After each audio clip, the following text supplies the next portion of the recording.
نواب دواخانہ registered سے میں ہوں حکیم قاری محمد نواب نوری۔ آج آپ بھائیوں کی خدمت میں کھجور کے فوائد، کون بھائی استعمال کر سکتا ہے اور کون نہیں استعمال کر سکتا۔ کھجور کا ذکر قرآن کریم میں ملتا ہے۔ ذائقے کے اعتبار سے مختلف ملکوں میں اس کی مختلف قسمیں ملتی ہیں۔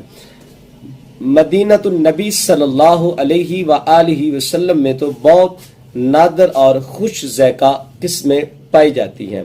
ہمارے ملک میں ملتان سے لے کر سکر تک بہت سی قسموں کے کھجور کے باغ ملتے ہیں۔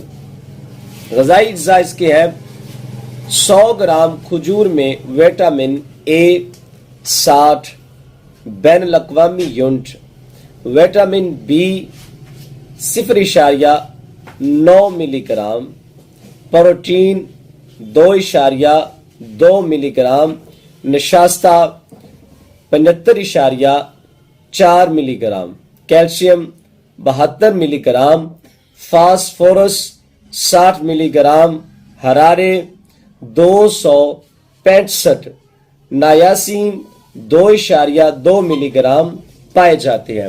مزاج اس کا ہے گرم خشک، درجہ سوم، مقدار خوراک حسب مزاج۔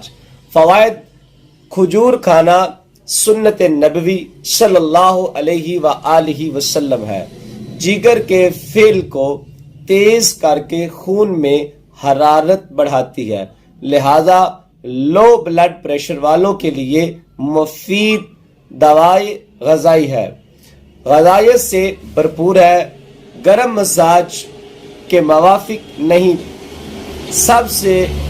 سب کے لیے اعلیٰ ٹانک ہے، خصوصاً قوت بہ کو مشتعل کرتی ہے، ملین ہے، پیٹ کے کدو کیڑے مارتی ہے، بلغم کو پکاتی ہے، جسم کو موٹا کرتی ہے۔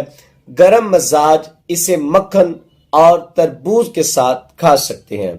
عجوہ کھجور کے بہت زیادہ فوائد ہیں، یہ بھی استعمال کرنی چاہیے۔